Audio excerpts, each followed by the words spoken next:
Hello, my name is Ricardo Baptista. I'm here to present a paper entitled T-Stress on a cruciform specimen, a preliminary study for a new crack propagation model.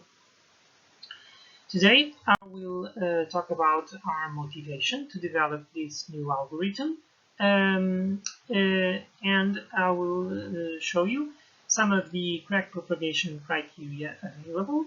I will show you the cruciform specimen geometry used in our simulations, the different loading paths that can be applied, the algorithm used to calculate fatigue crack propagation, and then I will end with some of our results and, of course, our conclusions.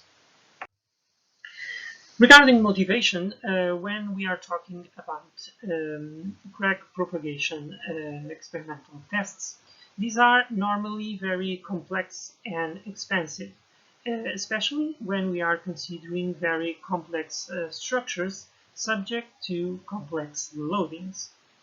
Therefore, having an algorithm that can accurately simulate fatigue crack propagation is essential, because if we are designing very complex structures, it is best to simulate crack propagation first before running experimental tests.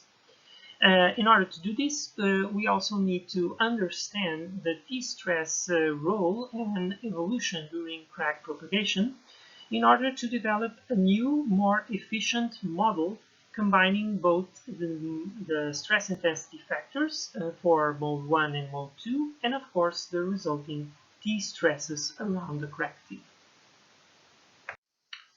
The stress distribution around the crack tip was initially developed for biaxial loading modes by Westgard. Now, these equations only take into consideration the stress intensity factor for mode 1, mode 2, and sometimes mode 3 for three-dimensional problems.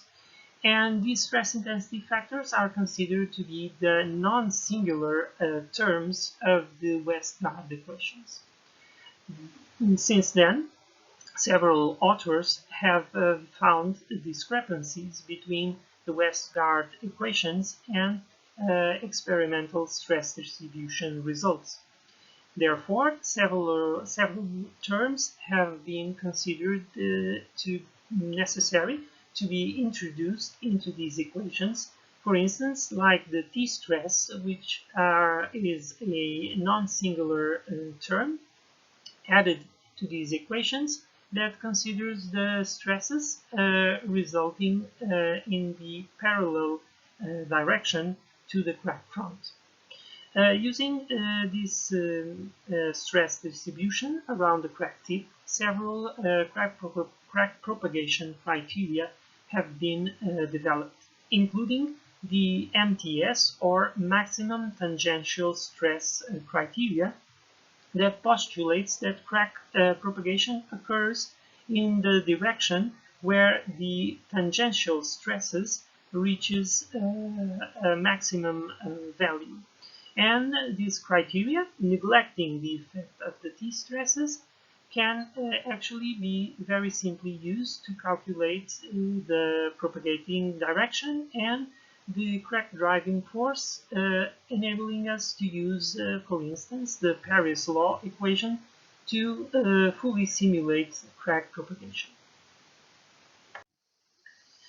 In our case, we are conducting simulations using a cruciform specimen. Now, this specimen allows for biaxial stresses to be applied in horizontal and vertical axis. In our case, we are using 120 millimeter arm length specimen with 30 millimeters width and a radius of 20 millimeters between the arms.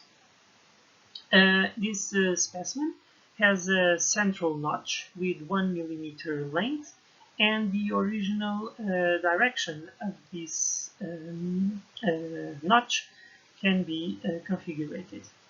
Also, we conducted simulations modifying this specimen adding two antisymmetric holes around the notch in order to assess the geometry influence on crack propagation. The loading impact can actually be very different and can range from a simple proportional loading to a more complex non-proportional loading.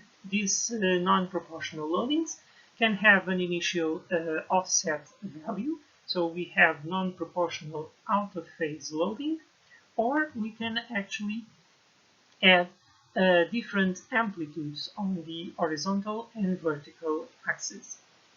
And of course, we can combine both these effects, creating more complex loading paths.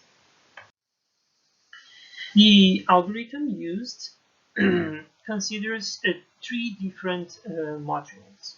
So initially, MATLAB establishes the initial problem conditions that are used by a Python algorithm to create the finite element analysis model.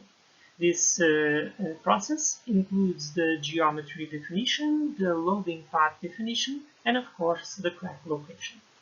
Then Abacus is used to solve the problem, calculating the necessary fracture mechanics parameters, including the stress intensity factors for mode 1 and mode 2, and the T-stresses around the crack tip. These results are imported back to MATLAB, and in MATLAB we can decide if the crack will or will not propagate. If the crack propagates, the new crack length and crack direction are necessary to update the model and then repeat the algorithm until an established end condition.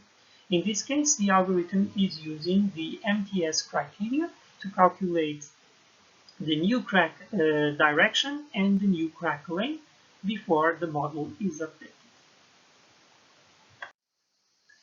So you can see here some results. In this small video, we saw a crack propagating from the initial horizontal notch on a specimen with a stress ratio of 1.5 and proportional in-phase loading. We can also see some stress distribution results around the crack tip, and these results are obtained using a special spiderweb mesh around the crack tip that enable us to use the contour integral technique to calculate stress intensity factors and the T-stresses around the same crack tip. We have here some results regarding crack propagation. If we have a fully proportional in-phase loading, then the crack will propagate according to the initial crack direction, because there is no mode 2 in this case. But if we introduce a stress ratio higher than 1, then we have the presence of mode 2, and the crack will be deflected, as we can see here, and will propagate more vertically as the stresses on the horizontal axis have a higher value. If we apply out-of-phase loading conditions, actually the crack will always propagate horizontally, with the exception of one case. In this case, with an out-of-phase loading of at 30 degrees, the crack propagated vertically and not horizontally. If we look at the T-stress evolution along with the crack length, using the biaxiality ratio B, which is a dimensionless representation of the T-stresses regarding the stress intensity factors for mode 1 and mode 2, we can see that for a horizontal crack with a stress ratio of 1, all the B values are negative, with the exception of the proportional case where T stresses are 0. If we look at the values for an initially inclined crack, we have a similar behavior, but initially some of the T stresses actually had a higher value and then stabilized. If we look at the results for a stress ratio of 1.5, we can see some interesting behaviors. For instance, for the mentioned case, where the crack is being deflected, initially the T stresses are positive, the crack changes direction, and then once the crack is propagating almost vertically, the T stresses decreases and stabilize in negative values. Finally, for an initial inclined crack, we have similar behaviors, but the T stress decrease is much higher and much faster. And once the T stresses are negative, the crack propagation is stable.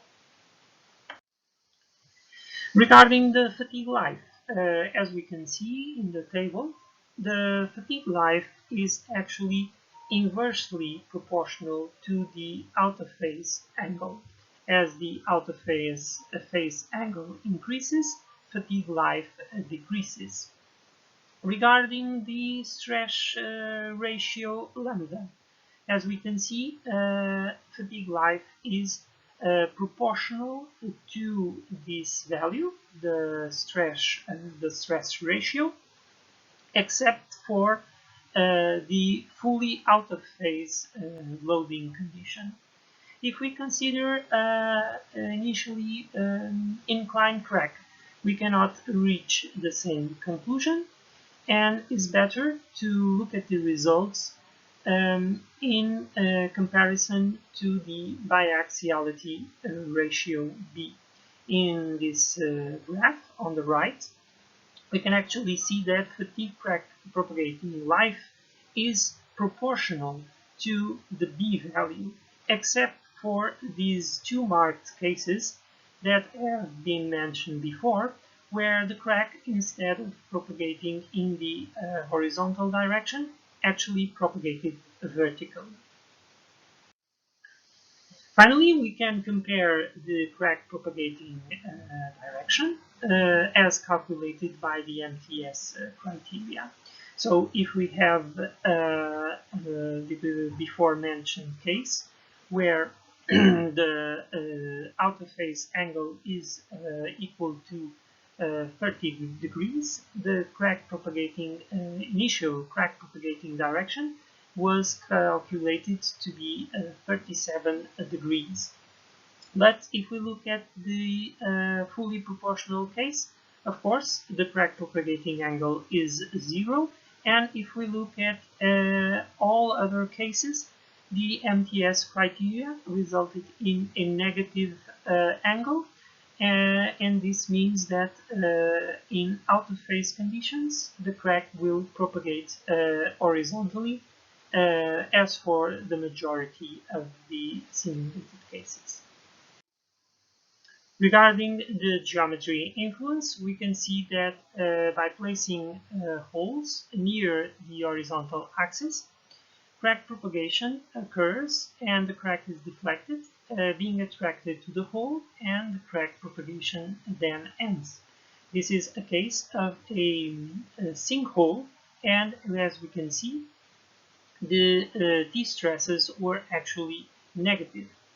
If the holes are placed further from the horizontal axis, then the crack is still deflected and attracted to the hole, but the attraction is not enough, and then the crack is deflected back to the horizontal direction. In this case, we can see that the T stresses became positive as the crack is being deflected back to the horizontal direction and then return to negative values.